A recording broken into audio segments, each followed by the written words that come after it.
Ladies and gentlemen, welcome to the main event.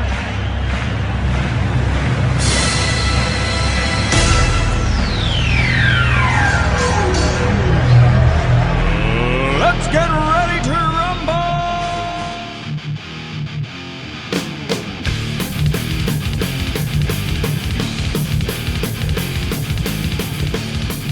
And that's right. Welcome back to episode 2 of the Best Seat in the House podcast.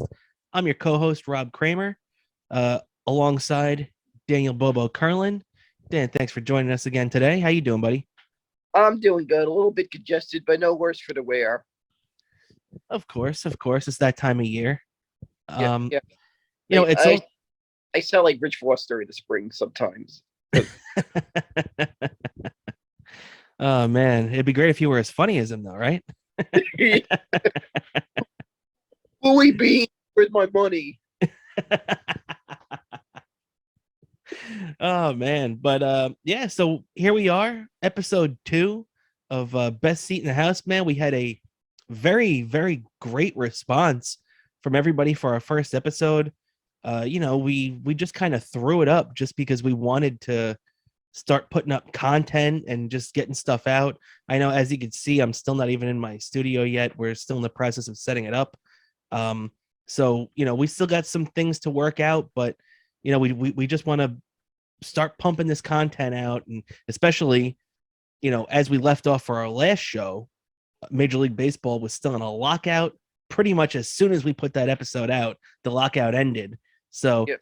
I guess you already know the power of Cramer and Kurlan, what it takes to get this Major League Baseball, get these wheels rolling.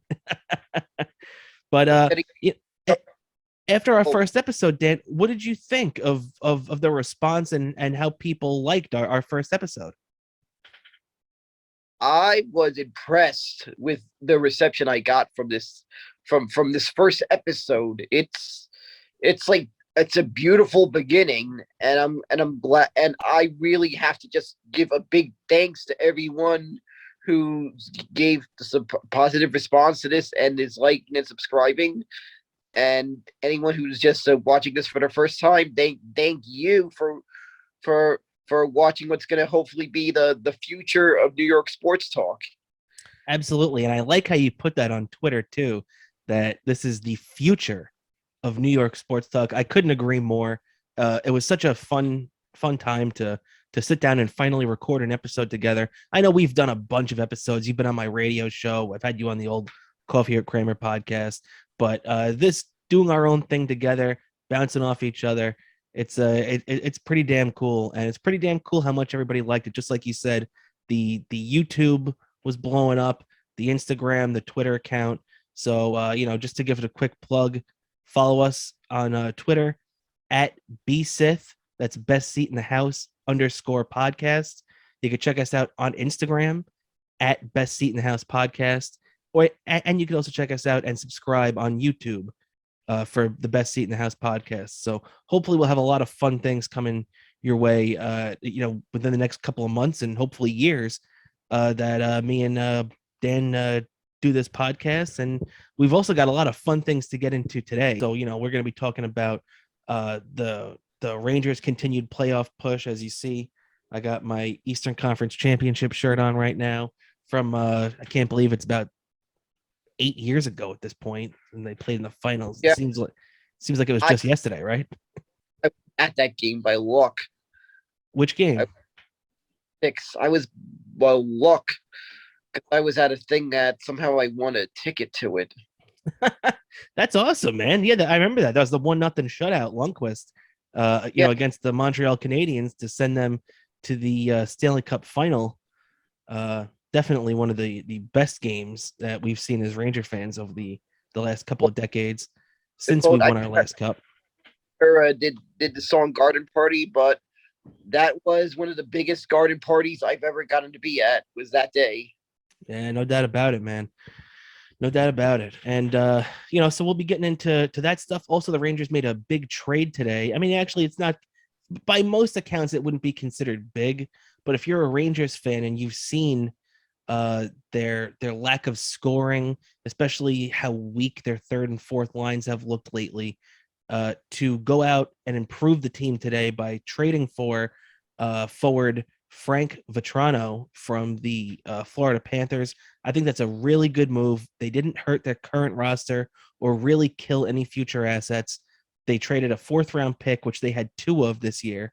And the deal with Frank Vetrano and the Panthers is that they get the lower of those two picks, whichever pick comes second in the fourth round for the Rangers. So good move there. We'll be talking about that and breaking that move down in a little while. We're definitely going to be getting into some NFL free agency as your Giants and my Jets have made a few alterations to their roster these last couple of days.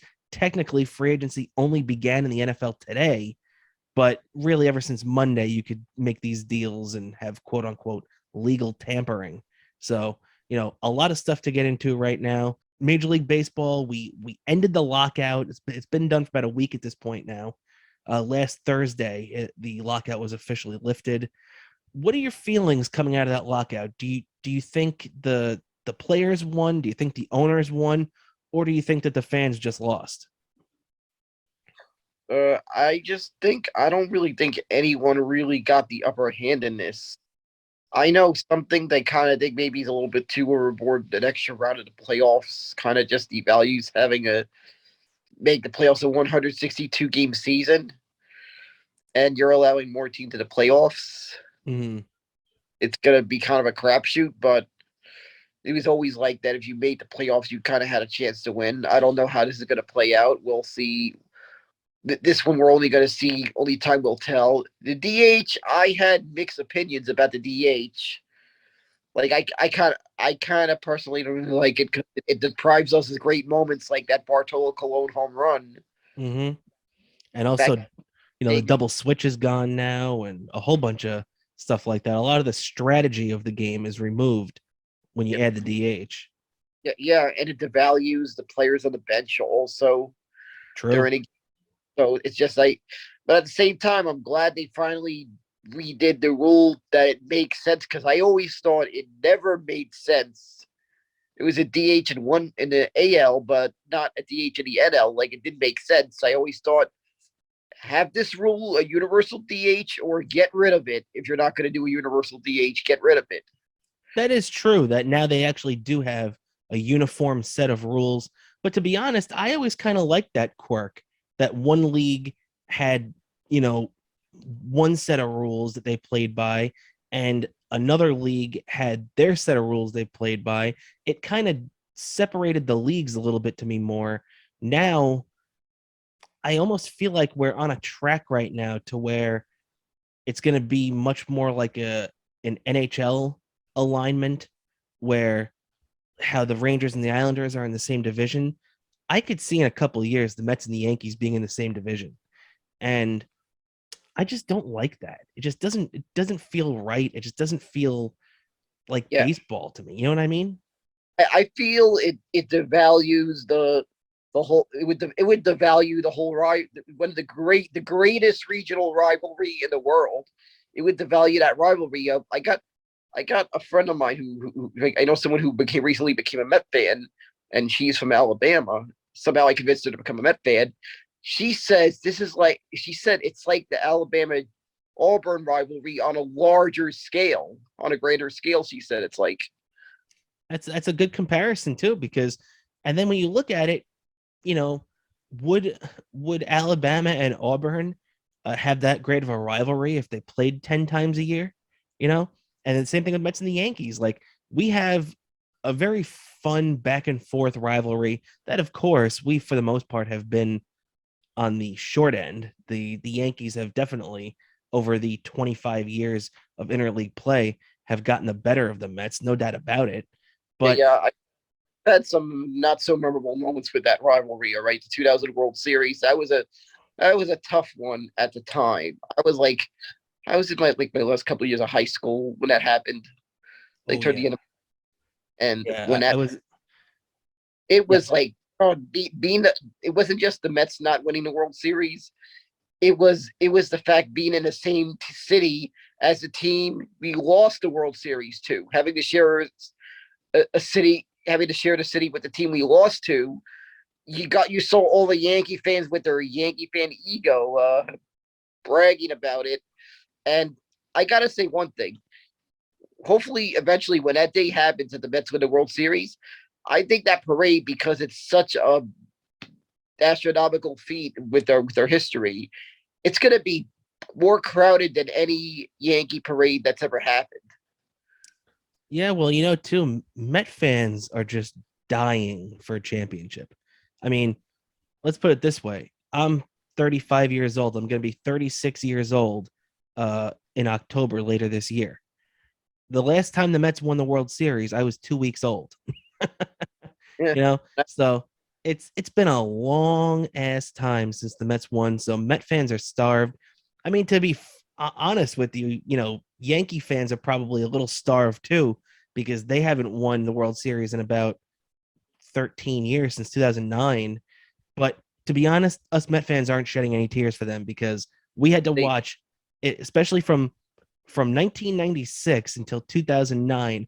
I had to watch the Yankees have 5 parades, and then they were in the World Series 7 times. I mean, you win 5 times, you're in 7 times. Look, I'm sorry. This might just sound like an angry Met fan here, but like I said, I'm not shedding any tears for the Yankees not winning championships. exactly. I even still remember even some big moments. Like I remember the sweep of the Yankees 2004. Remember that? Remember that sweep? I remember I that was at Shea Stadium. up. I was there for the 4th of July. Yeah. One of my coworkers at where I was working at the time had work security at Shea. Just handed me these tickets because she knows I'm a Met fan. So I went and I got to see. I was, let's put it this way. After that game, I went out to Long Island to some relatives in Long Island.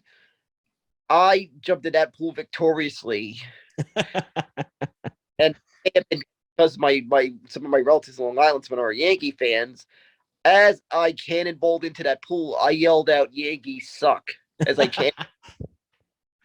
Yeah, I mean, hey, look, that's the good thing about the back and forth between the Mets and Yankee fans and everything is that uh even though the Mets haven't had a lot of them, we've had our moments. I mean, I was at the Matt Franco game in '99, and that's still one of my most favorite games that I've ever attended when the Mets came back against Mariano Rivera in the ninth inning, capped off by the Matt Franco game-winning base hit. I'm wondering to myself now if even a lot of people who are looking at this even know who Matt Franco is. But I definitely remember him, and I'm sure you do too, Dan. Yep, But I remember watching that game. Me, my mom, my sister, living room in Woodside back then. I was living in Woodside, and I was I felt like I could see.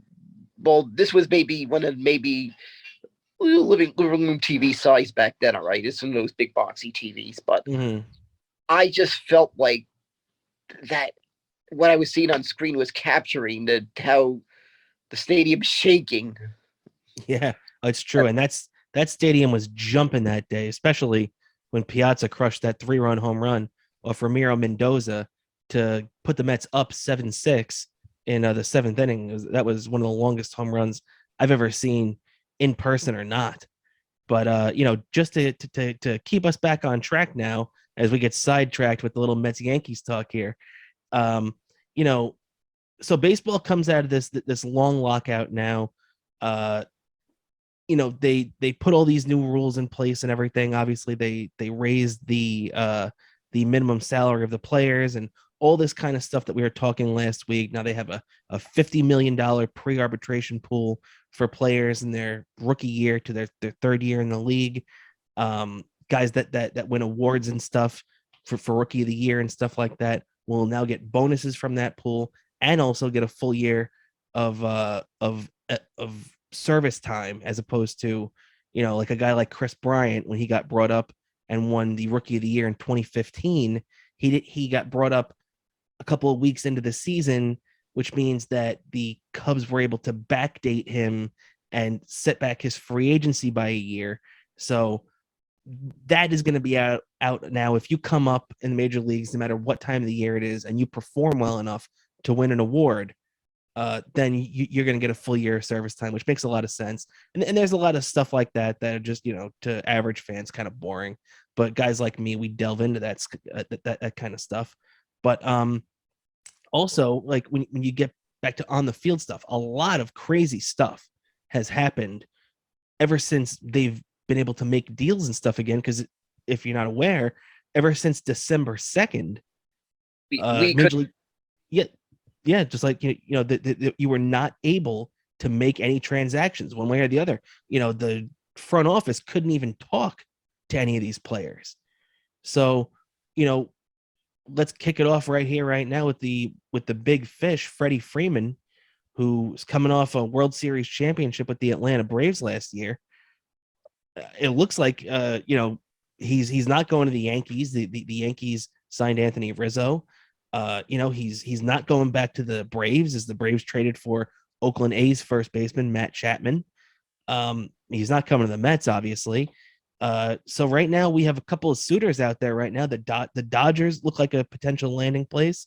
The Boston Red Sox, I've heard, are not out of this race right now. What do you think about Freddie Freeman not going back to Atlanta? that one shocked me because I know Braves fans that were upset about this news when they heard about it. So I've been hearing about that. I've also recently, speaking of free agent signings, I was getting a bunch of bragging Philly fans bragging because they signed Kyle Schwarber. Ugh. Yeah, Kyle Schwarber was on a tear last year. He hit 32 home runs. 9 of them came against the Mets, most of them in about a week and a half stretch. So that's definitely a good signing for the Philadelphia Phillies. The one thing you have to worry about is keeping him on the field, because Schwarber has a tendency to get hurt every once in a while. That they'll definitely be helped out by having the DH now, which is probably the only reason they signed Schwarber in the first place. But I mean, man, when you look though, and you look back at the Freddie Freeman situation, I wonder what happened in Atlanta that they pretty much just ended up saying before Freddie Freeman even signed anywhere, because as me and you are speaking right now, he still has not committed to a team. But it's just crazy to me to think that they pretty much picked Matt Olson over Freddie Freeman. And I just don't understand that. I mean, I'm not taking anything away from Matt Olson. He's a hell of a player. Actually, he hit 39 home runs last year, 22 of them off lefties. Now, this might sound crazy. This is a crazy freaking stat, but that's the most home runs a left-handed batter has ever hit off left-handed pitchers in a major league season of all time. Ken Griffey Jr. had the record at 21 before that, but Matt Olson broke it last year in Oakland with 22. So, I mean, this is a hell of a player they're getting, no doubt about it, as they signed him to an 8-year extension after that trade came down. But man, I just can't believe the fallout. Freddie Freeman leaving like that. It's just crazy. There must have been some falling out from within. That's the only thing I could see as a reason why, is that there's a falling out within that we don't quite know about, and it probably affected his decision. Yeah, well, I'm sure it did. I mean, what do you think the problem was? Do you think his problem was like maybe communication with management, or do you think it just came down to dollars and cents? Because I mean, right now, I believe the extension that the Braves signed Matt Olson to was 8-year deal, right around $168 million. Now, I'm sure Freddie Freeman is seeking north, or at least close to 200 million, maybe even more than that. And Freddie Freeman's a couple of years older. So, do you think the Braves just had a problem committing that long of a contract to the older Freddie Freeman? Or do you think maybe there's just something with management that he's just not seeing eye to eye? I think it may have been a little bit of both. That's a good point too. Yeah, I mean, it's there's a lot of factors. Obviously, we don't know yet. It's going to be very interesting to see once Freddie Freeman does sign, which I'm predicting Freeman's going to sign in the next 24 to 48 hours. if you had to guess about that, Dan, actually, what do you think? Do you think Freeman is going to sign sometime soon? Or, I mean, we still have 20 plus days of spring training left. He could take his time if he really wanted to. I think if he's smart enough, he'll sign soon because he probably doesn't want to have to be starting the season late than when the season actually starts because he'll have very little time to get ready and get acclimated to being on his new team. Yeah, it's true. No doubt about that, man. But Yeah, the unique situation. This is going to be a unique spring training because you're going to see players that haven't normally they we've made most of the teams have made their moves. The players have acclimated to their new surrounding that they moved to a new team, and they're just get focused on getting ready for the season. This is going to be just a lot that the players are going to be prepping to get ready for the season and get acclimated to their new surroundings all at once, like yeah, something unheard. yeah, no doubt about it, man. This is definitely a spring training like we've never seen before. No doubt about that. As you also have to understand, that this is it's like the opposite of the spring training we had 2 years ago. Like how we only played the first half of spring training in 2020, but in 2022 we're only getting the second half of spring training. So it's a little weird there. But you know what? Before we move on, what do you? Let's put our predictions in right now. Let's put our money where our mouth is. Uh, Prediction for where Freddie Freeman goes. Bo, you go first. I have a feeling he's gonna sign with the Red Sox. Really, you're thinking Boston? Okay, that would be oh boy, that'd be a big hit to Yankee fans if he goes to Boston. But to be honest, I'm gonna say the Dodgers. I think Freddie goes to the Dodgers. He's a California kid, and the Dodgers are maybe not his best chance to win the World Series, but man, you're definitely not hurting your odds when you go to the Dodgers because they have a hell of a team out there, as they just brought Clayton Kershaw back too and everything. So, Yep, you're definitely in a good spot if you're in LA. yep. And I have a feeling the Dodgers are models of success. I feel like that Steve Cohen is using that as a blueprint. Well, you're definitely right about that, bro. And actually, as a matter of fact, we just saw Zach Greinke signed today back in Kansas City. But one of the big things that um, that the Dodgers ownership did was they knew they had Clayton Kershaw, one of the best pitchers in the game for a long time, right? So what did they do when they really wanted to take their competition to the next level or their competitiveness to that next level? They went out and um, they signed Zach Greinke in his prime when he was one of the top pitchers in baseball. So you had Kershaw and Greinke 1-2 as your 1-2 punch.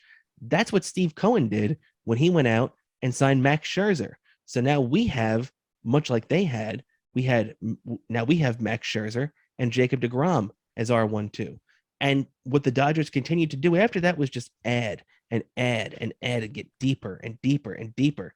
And Stevie Cohen, he can learn a little something from Magic Johnson and those LA Dodgers over there, as he went out with Billy Epler and his front office now, and made a big trade for another Oakland A's player. We were just talking about Matt Olson. As the A's tear that team down, they also traded Matt Chapman to Toronto today, their platinum glove third baseman. But the Mets acquired the ace of the A's, Chris Bassett. Really good trade for the Mets. They gave up prospects JT Ginn, JT Ginn, however you say it, and Adam Aller, who really he was a Rule 5 draft pick last year and had an awesome season for the team. So they gave up two decent pieces, no doubt about that. JT Ginn being a former first round draft pick, so no doubt about it, he's a top guy in their rotation, but or potential future with prospects. But Dan, what do you think? Really awesome trade to deepen this rotation with the addition of Chris Bassett. Yeah, I cannot wait to see how this all turns out. Yeah, I mean, like, what was your reaction when it came down? Because I was thrilled. Obviously, I'm sure most Met fans were, but did it catch you off guard? Were you, um, It I think it caught me off guard. I forgot if it was during a Rangers game or after. Or maybe it wasn't the game on. I think I'm positive it was during a Rangers game. My alert, I have the MLB at bat app, and the alert popped up on my phone mhm.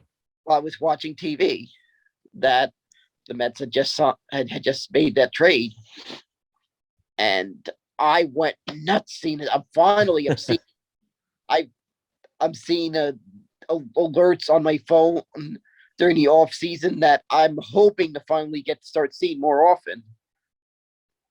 And, Yeah, yeah, it's true. Just another deal the Mets can make. They're also I gotta say, speaking of MLB at bat app, if anyone like because I've realized thanks to social media, there's some Met fans all over the world. I've interacted with some Met fans in Europe.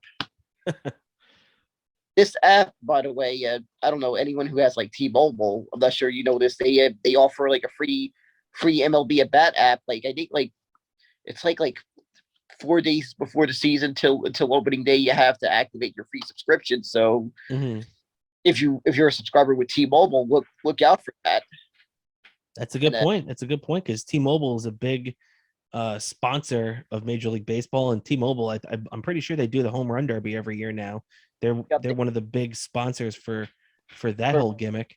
yep, as And a matter of fact, I own because of this MLB at bat app. I imagined a friend of mine who's a truck driver, who's a Mets fan, grew up in Queens. He lives in the South now, but he's a truck driver, and he's all over the place. God bless these truck drivers because I got to give a big shout out to the truck drivers because these guys spend so much time away from home and on the road to get literally everything you have in your house to where it needs to be. Everything in your house was probably delivered by one of these truckers at some point.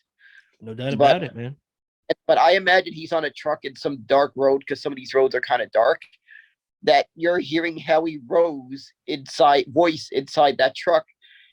Who maybe some middle state or somewhere. He's listening to Howie Rose in his truck.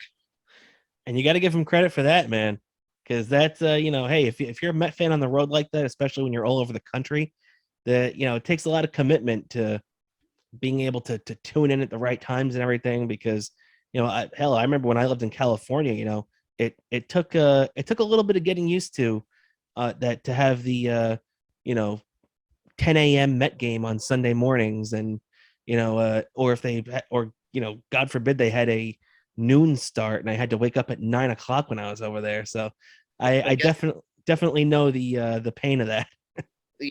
I guess you had a little uh, well we all hear the story how usually during these broadcasts at Wimbledon they say breakfast at Wimbledon. I guess you had breakfast with Gary, Keith, and Ron. That's true. That's true. Breakfast with the Mets.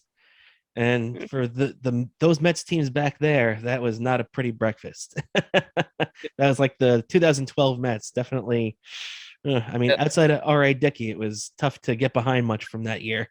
uh, But yeah, so let's keep moving on here right now. Is the Mets they also added a lefty reliever in Chasen Shreve today. Um, so I'm feeling pretty good about the Mets. We saw a nice little uh, you know, inter squad action today. They actually showed a bunch of it on the Mets across their social media pages. Max Scherzer coming out of the gate, 4 innings today, actually. Uh, got up to 60 pitches. Gave up 2 home runs to Dom Smith.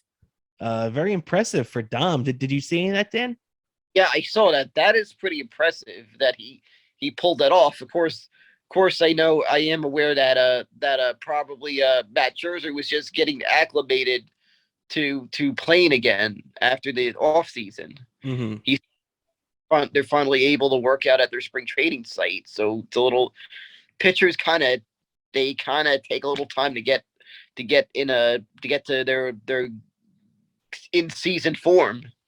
Yeah, that's true. And actually, even afterwards, uh, I watched the press conference with Buck Showalter, the Mets' new manager, And he even alluded to that same thing where, you know, he specifically said that the that Dom Smith would not have seen those pitches in the regular season because for the most part, Max knows what he has to work on. The guy's I don't think it's a stretch to say that Max Scherzer is a 3-time former Cy Young Award winner. If everything goes right, he's probably going to win his 200th game this year for the Mets. He's definitely a future Hall of Famer, in my opinion. And this is a guy just knows what he has to do. He knows his body. He knows the process that he has to go through. And I'm sure he's not sweating giving up a couple of home runs to a pretty damn good hitter in Dom Smith in an inter squad game. Yep. But I nearly caught Dominic Smith's first MLB home run, by the way. Really? Was that Citi Field? Yeah, I believe so. Yeah, because I remember. I think I remember went to an away game or two that year, somewhere in the Northeast usually. But I'm positive it was at Citi Field, and I nearly caught the thing. And the Mets sitting not far from me caught this thing, and I don't know precisely what they got, but I heard he got a nice little package for that ball. I think he got the jersey that Don Smith wore that game, if I'm correct. Wow, that's very cool. Yeah, I learned when you catch a big important home run from a player, those players will go all out at times to get that ball. I remember hearing I forgot sometime in the 70s, I forgot what number home run it was, but Reggie Jackson bought the guy a brand new TV that was like one of the big high-end TVs of that time period. Wow, that's pretty cool. I've heard a lot of stories of guys buying balls in the past, but I have not heard Reggie Jackson giving a guy a TV for that. It's a pretty good story.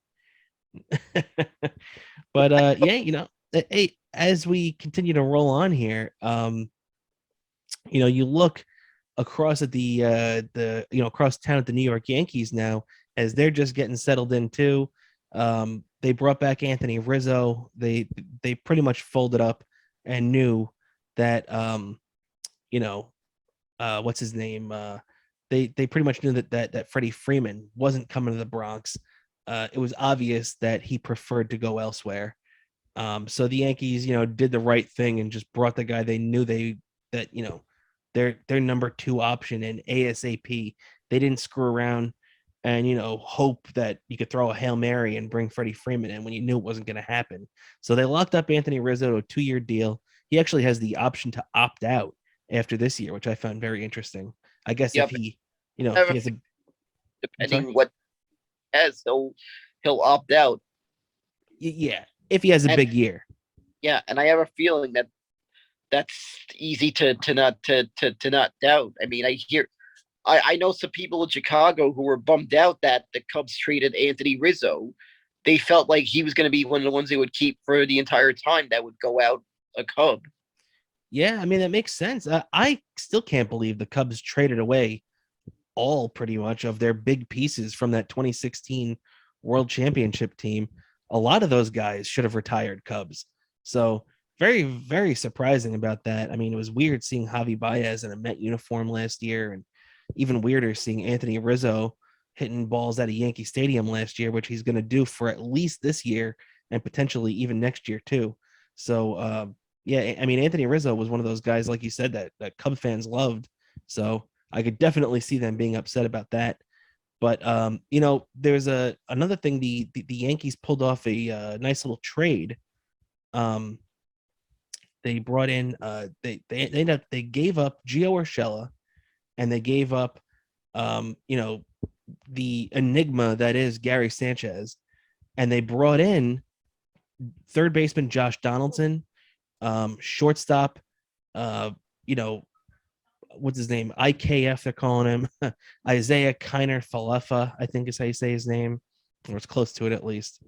And he's supposed to be, he won the Gold Glove a couple of years ago in the COVID shortened season.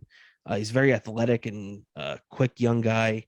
Reminds me a lot, not in the type of player he is, but just in like the hype and everything of when the Yankees picked up a young Didi Gregorius. So it kind of reminds me of that, and that worked out well for the Yanks. They They also got a left-handed catching prospect in it who I forget his name at the time, but the guy looks pretty good to me. He's also jacked as hell. What do you think about this trade, Dan? If you were a Yankee fan, would you be happy with it? I think Yankee fans should be very happy about it. They still got a lot of work to do. That it might even go into the trade deadline where they are at the second half is going to determine a lot of how their season goes. Oh yeah, no doubt about it. And that's one of the things that's good about being, I guess, for either one of our teams now, the Mets or the Yankees, that if there's any glaring needs at the All-Star break and the trade deadline, you know that our two teams are going to add to make it better. Yep, that's true.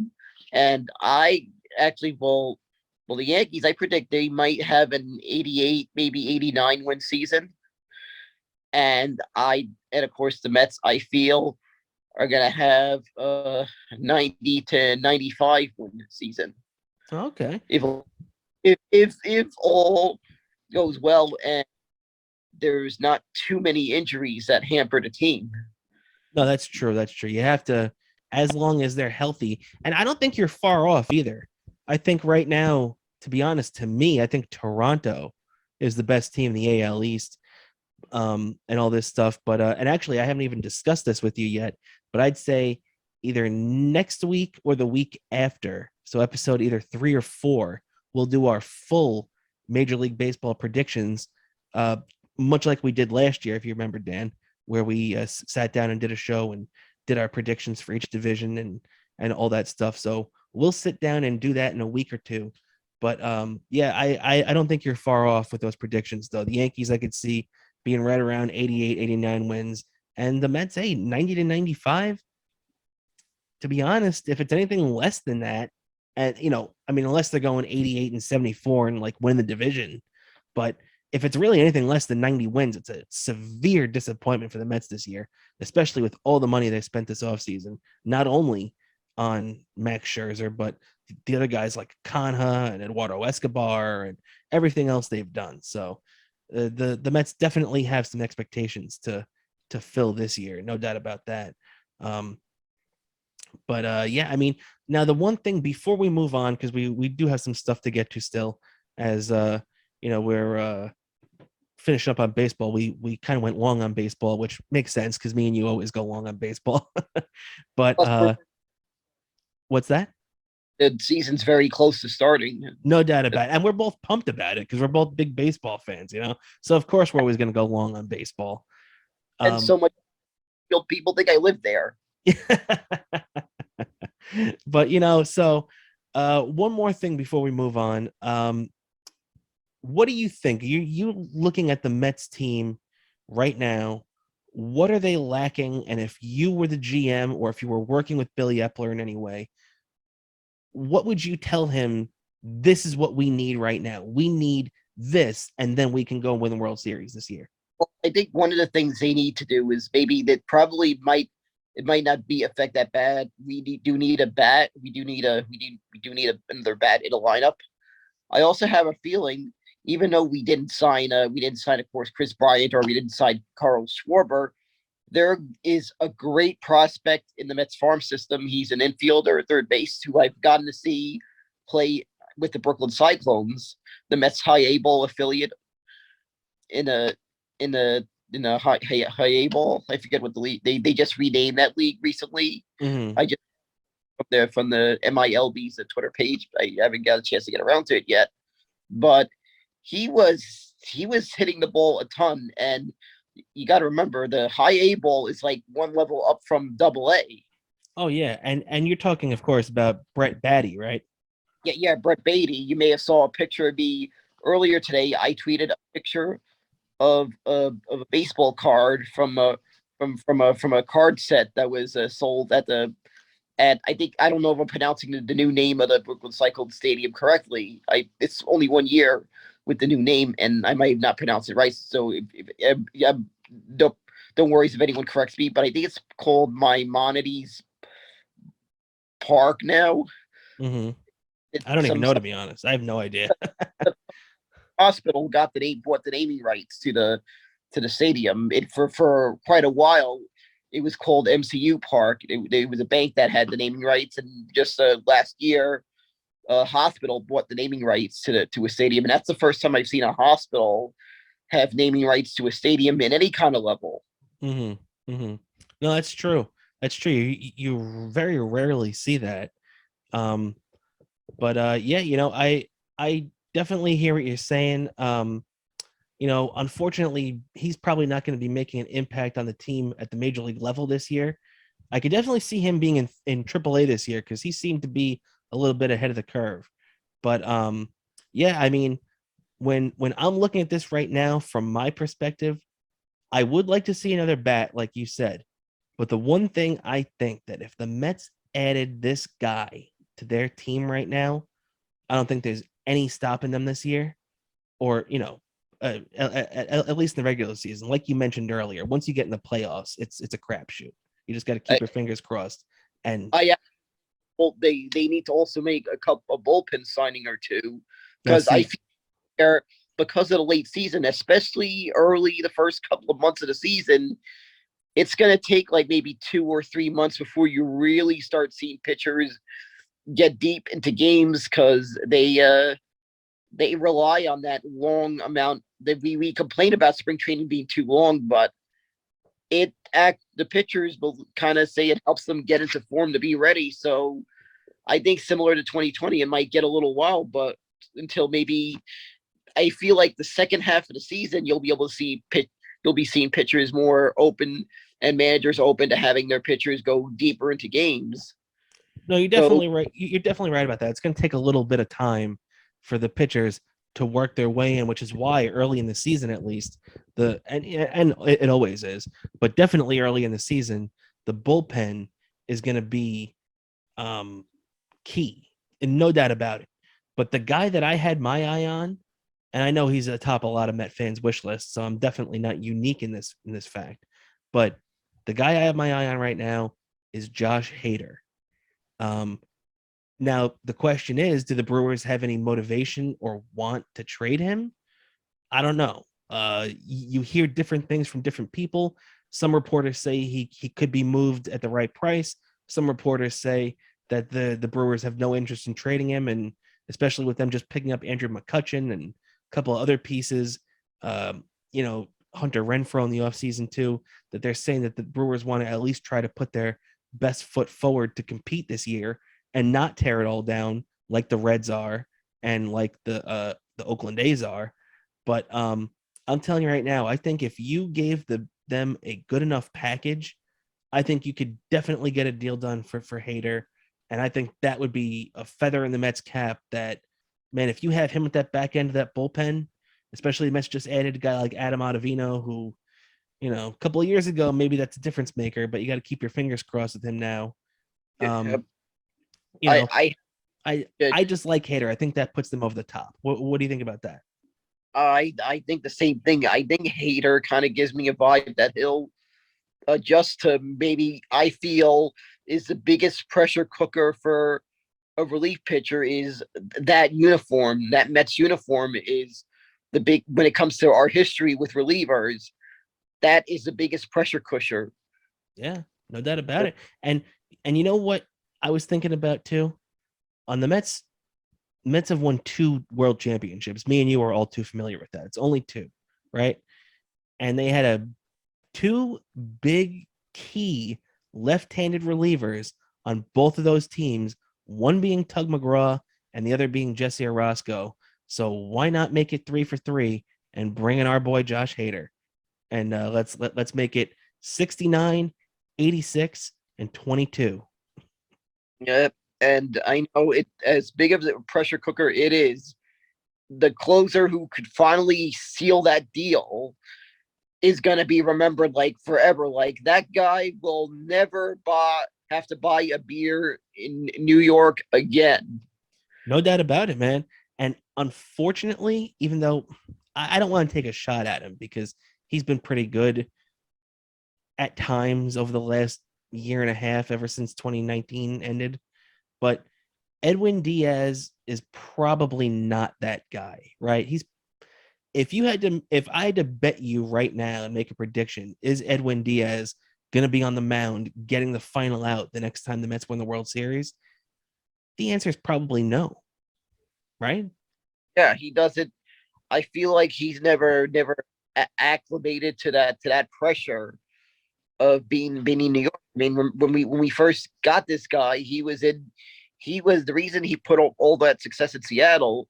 He was in. You got to remember, he was in Seattle, and it's a big difference playing in that uniform than a team like he was playing in Seattle that had very low expectations. Oh yeah, and not to mention you're 100% right about that too. But also it adds to it where if he goes out there in Seattle and he blows a game, what does he got to come in and talk to two or three reporters? If he blows a game at City Field, even in 2019, It, much it, less now where they're really expected to win. I yeah, mean, he's he, a million outlets. He's yep, even talking outlets in foreign languages. exactly.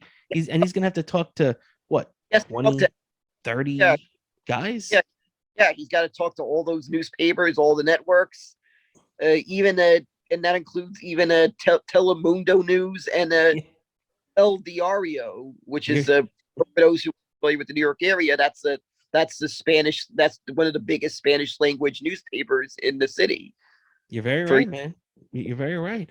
I mean, let's just keep our fingers crossed and hope that maybe Edwin Diaz, everything clicks this year and he has a year like he had in 2018 for the Mariners, where he saves over 50 games and has an ERA under 2 and strikes out the world. But I mean, we've seen him here for 2019, 2020, and 2021. And while he was better in 2020 and 2021, um, I don't know. My confidence level is definitely not skyrocketing with him right now. No doubt about that. But we got to move on. As I said, we've been dragging our feet on baseball. But let's take a look real quick, Dan, at we've got our our two local teams, the Jets and the Giants, right now, going through this free agency thing.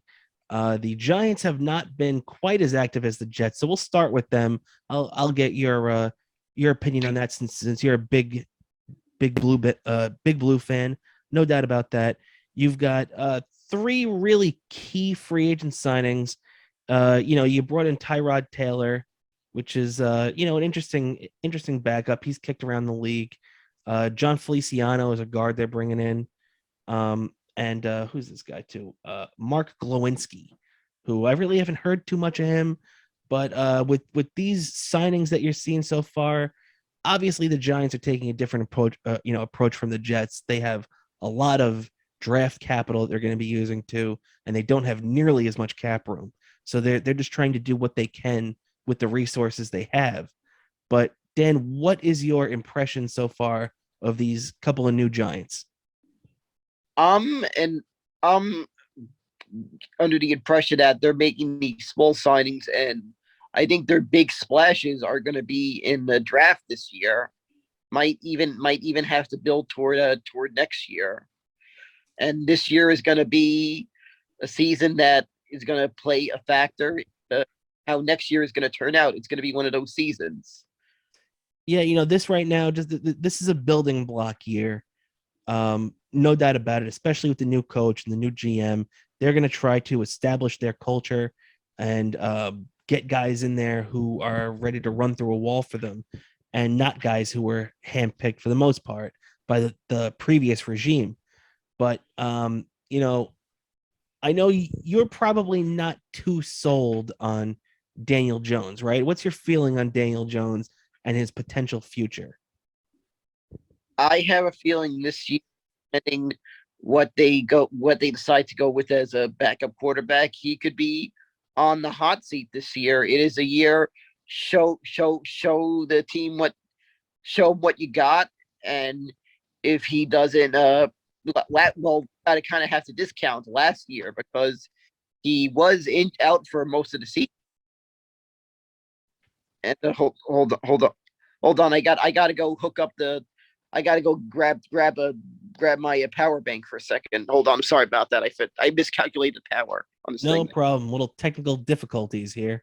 And as you're doing that, I'll just set the groundwork right now for what I was getting to.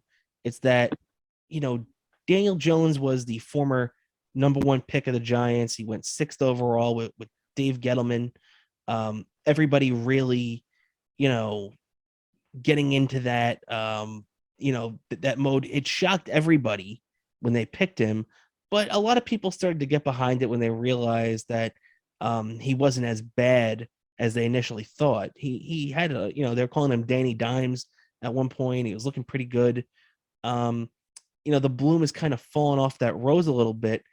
And on the other side of the league right now, the Houston Texans are looking like they're trying to move on from Deshaun Watson as his legal troubles just were seemingly cleared up. I believe a lot of the charges, or if not all of them, were dropped against him, and nothing's being currently pursued against him legally. So I think that there are a lot of rumors starting to pop up right now that they're looking to move him. And even though teams like the Dolphins have dropped out of that race and they're looking like they're going to stick with Tua and their new coaching staff down there are speculations that the Giants could be one of the teams interested in Deshaun Watson and coming to New York. What would you think about that? Would you want him? It might be a potential distraction at first, but I mean, hey, if you could get over that, you really can't deny this guy's talent. Yeah. If he could get over the distraction, and you got to remember, he's coming into a market that's going to be like whatever distraction, it's going to be magnified. Yep. If he can over that and get over that hump, he'll only be able to have to worry about the pressure to perform. Since the Meadowlands, it's high expectations. No doubt about it, man. So if you were the GM, would you pull the trigger on a deal for Deshaun Watson? I would take a chance on this deal. Yeah, I mean, I don't blame you. I don't see how you could. I mean, a year ago, obviously, when he had this cloud of the suspicion and accusations against him, um, I could understand not wanting to give up a whole bunch of stuff when he had a murky future, because you don't know if he's going to get suspended for a year. You don't know if he's going to go to jail. You don't know what the deal that's going to come out of that was. So I understood not wanting to go crazy for him last year. But now, if all this stuff is starting to go away and he's going to be available, at least potentially, um, I definitely would pursue that. No doubt about that. I think it'd be dereliction of duty if you didn't, because what's the quickest way to get any team, especially the Giants, back on track? Find your franchise quarterback. It's what the Jets have been trying to do for years and years and years.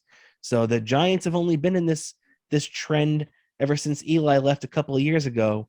But man, when you're stuck and you're looking for that franchise quarterback, and you've got a guy right now, just like you've got in Daniel Jones, but you're not 100% sure, you want to find that sure thing.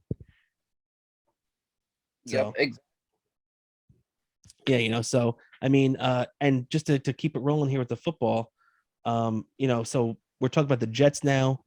The Jets obviously aren't going to be going after Deshaun Watson. They got Zach Wilson, who, I mean, look, you still don't know what the Jets have in Zach Wilson. It sucks that we're still saying that. We said that for all the years with Sam Darnold after they drafted him. And it was, well, I don't know, but he had this last year. Oh, I don't know, but he had this last year. That's what we had to deal with for 3 or 4 years with Sam Darnold. Then he gets traded to Carolina. So now the Jets take Zach Wilson, number 2. Wilson had a good year. It was up and down at times. It started very poorly. But look, he didn't really have much of a team around him. Let me get an outside of a Jet fan perspective. Dan, what was your impression of Zach Wilson from what you've seen after his first year? I have a feeling he looked like he was still finding his feet. Mm-hmm. But do you think like he has a bright future, or do you think that the Jets are kind of just in the same Sam Darnold thing right now? I think Zach Wilson, he has in a position that he's in a make or break year. They're giving him a make or break year. Oh, And well, I mean, this is his second year, so I think they would still even give him next year. I think they'd still do that unless he was just completely awful. Unless he was like, you know, one of the worst quarterbacks in the league next year. I think he's at least going to get year 3 too. But like, do you think he has like a Pro Bowl future, or do you think the Jets just wasting their time here? I think he has a huge upside. Yeah, okay. And this one could go either way. It could fall flat on their face, or he could have his best year so far. Yeah, no, you're definitely right about that, man. It's it's something that it's all going to depend on the Jets coaching staff too, and Zach Wilson himself, how seriously he commits himself, and how hard he works and what he's willing to do. The Jets just brought back Joe Flacco today as the backup, Super Bowl winning quarterback who's been here for the last couple of years. Came back. He signed somewhere else last year, but he came back in the second half of the season. I believe he was with the Eagles, and they brought him back as a backup. Um, I think he's really good to have in Zach Wilson's ear too, and also helps too. The Jets also brought back Braxton Berrios, their wide receiver, and he was an All-Pro kick returner this year. He led the league in average kick return yardage with over 30 yards. One other big thing the Jets did too, I think that the Jets signed the 49ers left guard, who they're probably going to end up moving to right guard this year, Laken Tomlinson.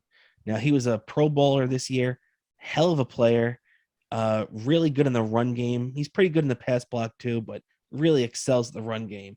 So that's definitely going to help guys like Michael Carter, who the Jets have there now. And so they're making some movements. They're bringing in big things. They also brought back Tevin Coleman, their running back, who. But one thing I really did like too is they brought in a safety net for Zach Wilson. The Jets haven't had a tight end in years and years and years. Their tight end has just been their tight ends have been almost as bad as their quarterback search since 2014. The Jets are dead last in the league in tight end receptions. They have not even recorded 500 receptions, where every other team in the NFL has over 500. I believe the Jets are at 469.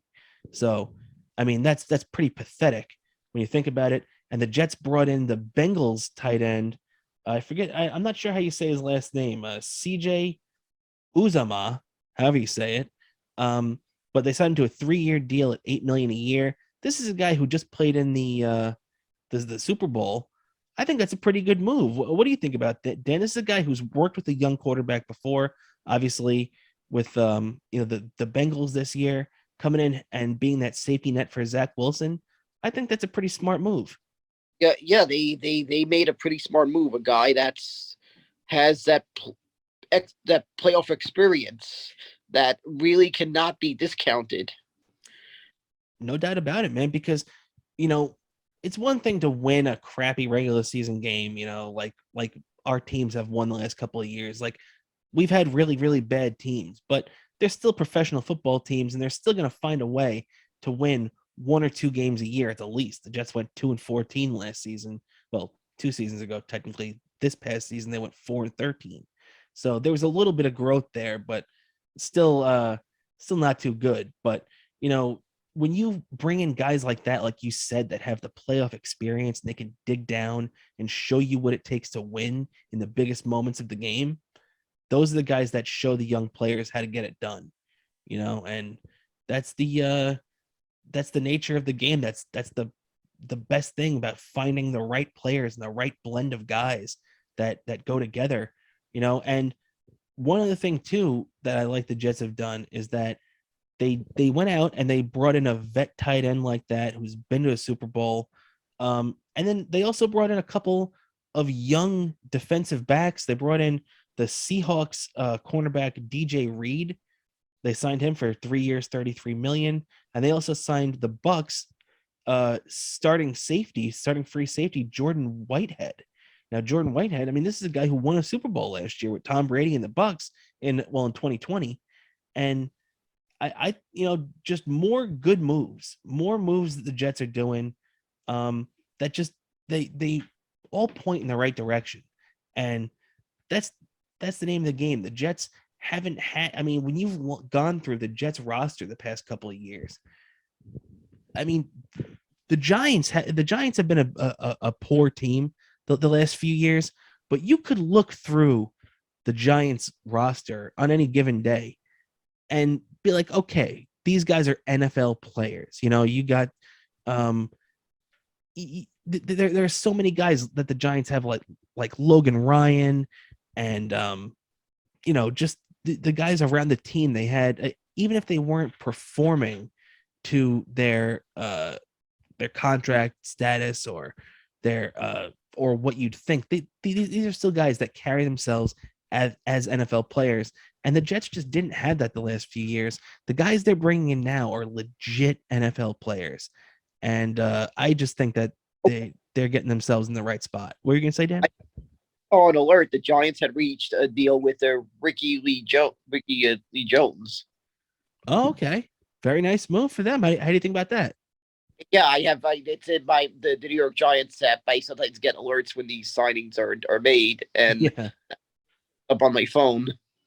Okay, so that's a good move for the Giants, right? What do you think about that? Yeah, that's a good move. It's a decent move. I feel like he'll put up decent numbers. So we made it there. Yeah, I agree. I agree. Good move, no doubt about it for the Giants. So both of our teams have had a couple of interesting days in free agency now. Um, you know, I know it's early right now, and obviously a lot's going to change. So I mean, just even saying this is ridiculous right now in March. But hey, what else are we going to talk about? We're going to move on to hockey in a second, but before we move on, quick off the top of your head right now, Jets and Giants both make the playoffs, neither make the playoffs, or one of the two. What do you think? I feel like the Giants are going to make it as a wild card, and I feel the Jets are kind of almost there, but they're not quite over that hump yet. I mean, I definitely hear you on that, because they're close. They're getting there. I could definitely see the Giants making the playoffs this year. But you know what? I think I'm going to err on the side as of right now, pre-draft, who knows? The Giants could go out tomorrow and trade for Deshaun Watson, and then that would completely change my tune. But as we stand right now, I think both teams are this close, probably still in contention, maybe even in week 18 now, this new week 18. But I don't think either of our teams are going to make the playoffs as of this date, but it'll be close. And who knows, maybe if one of our leagues or both of our leagues are down, maybe both of them can make the playoffs. But I would think if it plays out like a regular year, I don't think either of our teams are good enough yet. But the draft, we both have 2 picks in the top 10, 4 overall between the two of us. And I, depending on those moves and how they pan out and how they look and any potential future trades, that could change. So I don't think they're making the playoffs right now, but it's written in pencil, not pen. I'm setting my DVR for the draft, and I feel this is one of those years that it's going to be that the potential, the future down the line could be determined from this draft alone. Oh, no doubt about it. This is a big draft. This is the biggest draft for both of our teams in a long time. And we'll get into the NFL draft and everything. And actually, as a matter of fact, now I haven't even discussed this with you, and I'm just thinking off the top of my head, me and you before the draft should do on our show right here, the Best Seat in the House podcast. We should do a mock draft where you're the Giants and I'm the Jets, and me and you are calling the shots for our team, and let's see what happens. What do you think about that? I love that idea. All right, so put it down, ladies and gentlemen. Draft day, you What's don't that, see Vince? Steve Torelli, the guy that does those compound media photoshops. Yes. I could see him photoshopping us on the draft day poster. That would be great. Steve Torelli does a great job too. Everything that guy photoshops is amazing. Everything he does for compound media, man, it just comes out so great. my photoshops are always god awful, but we'll figure that out. That's awesome though. I definitely like that idea. So be on the lookout for that, ladies and gentlemen. I believe the draft is the last couple of days of April. I want to say it's right around your birthday, right? Yeah, might be closing in around April 30th. Might be the weekend close to my birthday. Might even be on my birthday. I know my birthday falls on a Saturday this year. If I'm Yeah, correct. I want to say it's somewhere between April 26th and April 30th. So it'll be right around there. And so maybe the week before that or so, we'll we'll put out our mock draft. Maybe even the week before that. So we're gonna have a lot to talk about, no doubt about that. And as we're getting to the end here, ladies and gentlemen, where we're running on fumes, or at least I am. But we had one more thing we wanted to get to. We'll get to a little bit of our hockey. Um, as the New York Rangers are both Rangers fans. Made that trade today. Frank Vetrano from acquiring him from the Florida Panthers for a fourth round draft pick. I like that move. I'm a big fan of it. This kid is, he's 5'11", 197, but so his size isn't there. But this is a kid with skill. This is a kid with this is a kid that just has the ability to score at the right time. He just last night he scored the game tying goal in the third period for the Florida Panthers and the game winning goal in overtime for the Florida Panthers. So he scored 3 game winning goals in overtime last year alone. He scored 18 goals. He was third on the team in goals scored last year. He's got a knack for being in the right place at the right time at times. He could play on the left to the right, which really helps the Rangers because they could stick him on the right side, maybe even as high as the second line, although I think he's probably going to slot in more likely on the third. But I'm a big fan of this move, Dan. I know a lot of Ranger fans kind of yawned at it, but what are your initial impressions with this trade of acquiring Frank Vetrano? I feel like this is a great depth signing, and it's going to play a big factor down the stretch run.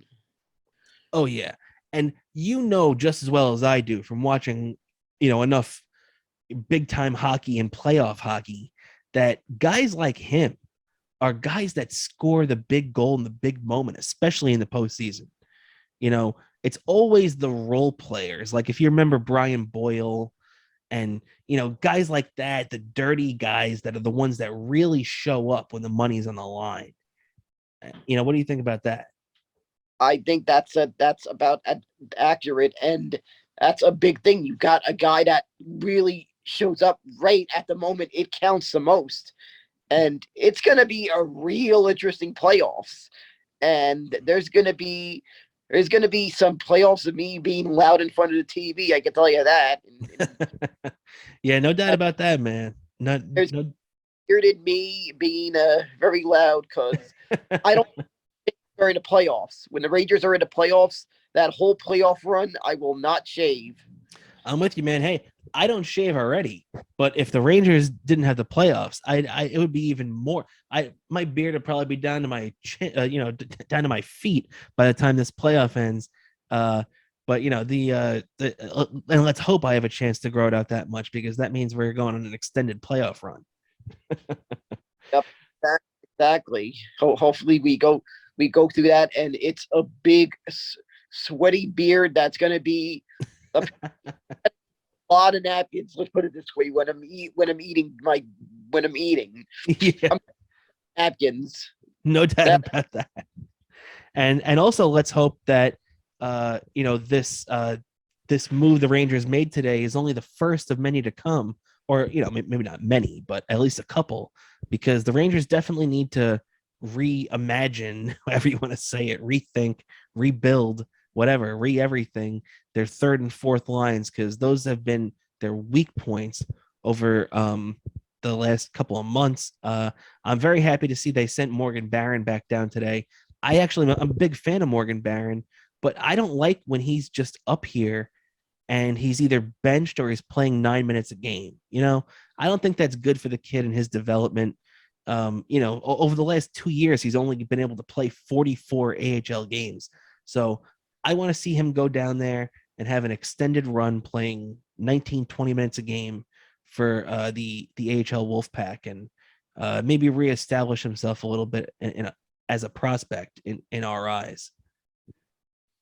Yeah, that's about right. He needs the playing time. Yeah. Go from up with that playing time. Yeah, and unfortunately, he's not going to get top 6 minutes. Really, even Alexis Lafreniere still isn't really even getting top 6 minutes, as he's only playing 14, 15, sometimes like 13 minutes a game, which I understand too. I'm not criticizing Coach Gallant because I think he's done a great job this year, but unfortunately, it just seems like our top picks from the last couple of years, obviously are snake bitten somehow. I mean, Kako has been out for 2 months.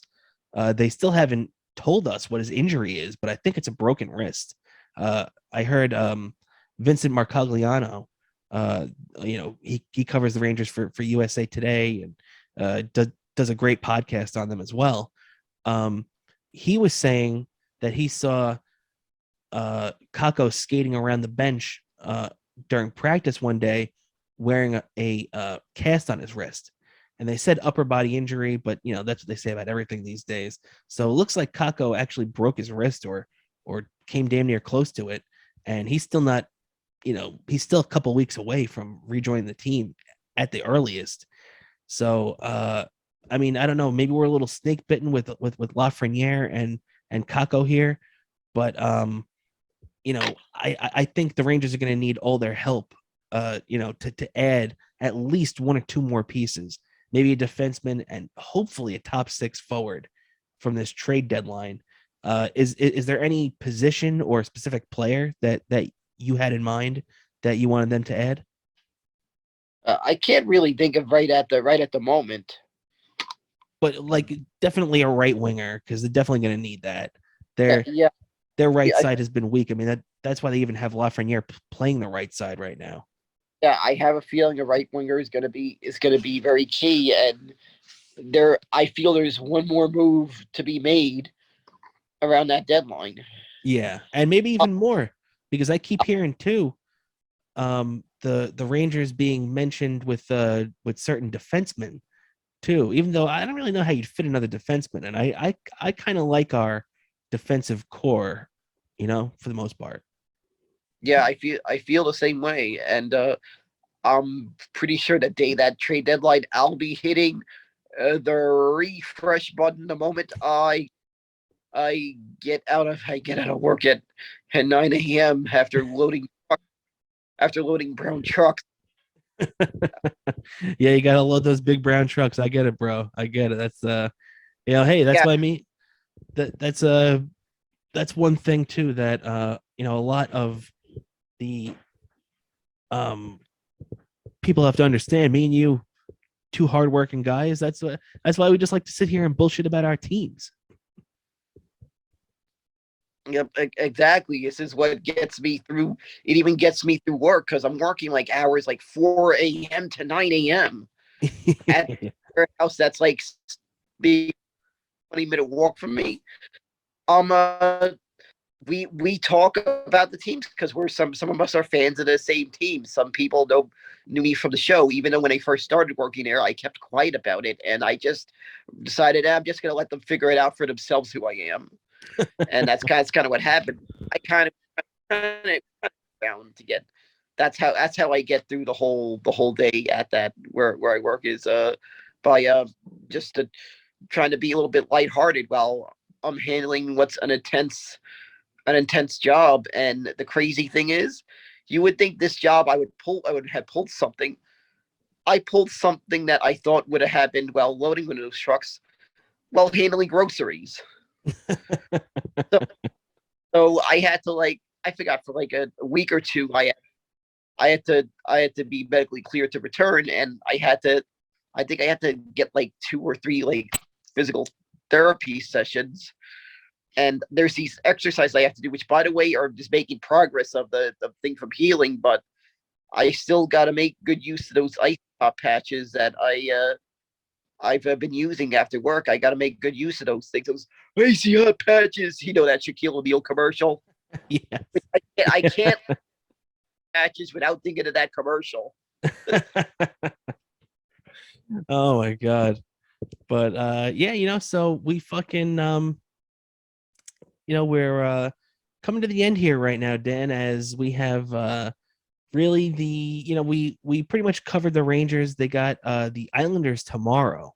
So that's going to be a really fun game. Let's talk about the Islanders for a second here.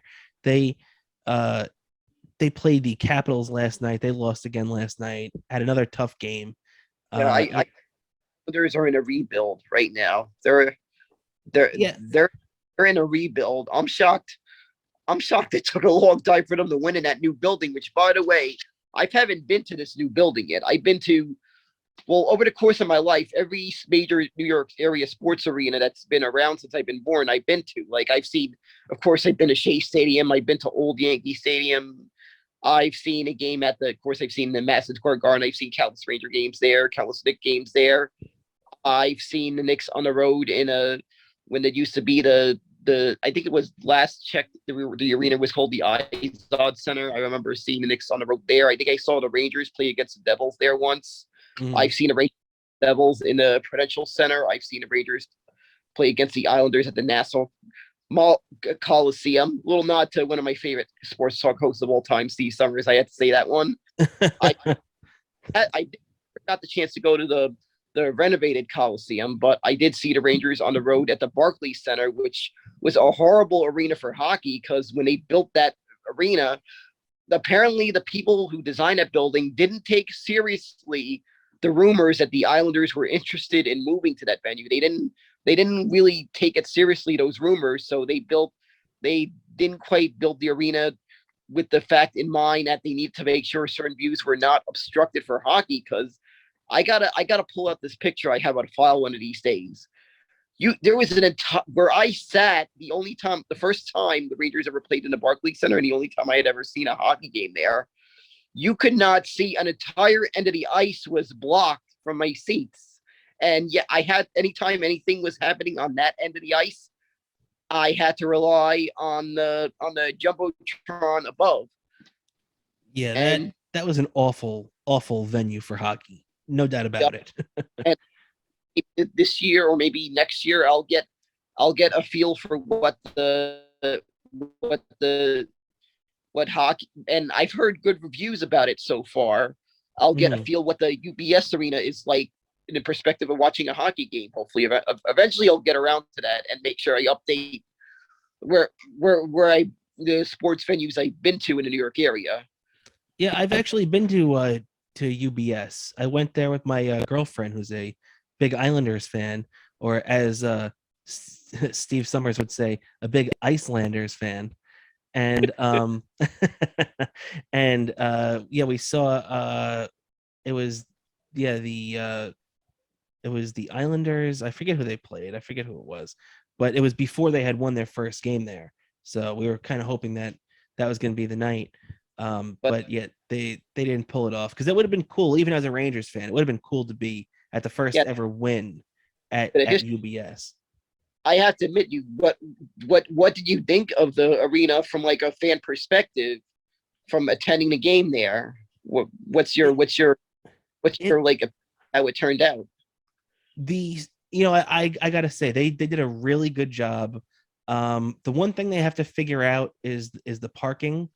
The parking wasn't awful, but it wasn't great either. They could do better, and they're building all kinds of stuff down there, so it's only the beginning, and it's gonna get much better. So once they get to that, but what's that? When they built that venue, they made it look like the LARR station was going to be next to the venue when they announced it. Have to get, from what I heard, you have to take a shuttle bus from Elmont Station to the arena. Is that true? Really? Now that you mention it, I didn't even see the LIRR station when I was there, so that's probably true. Yeah, um, but as for the inside of the arena, beautiful arena, very very nice. It's a from really any angle you could tell it's a good seat at. They built the seats like almost right on top of the ice, so it's a really cool view.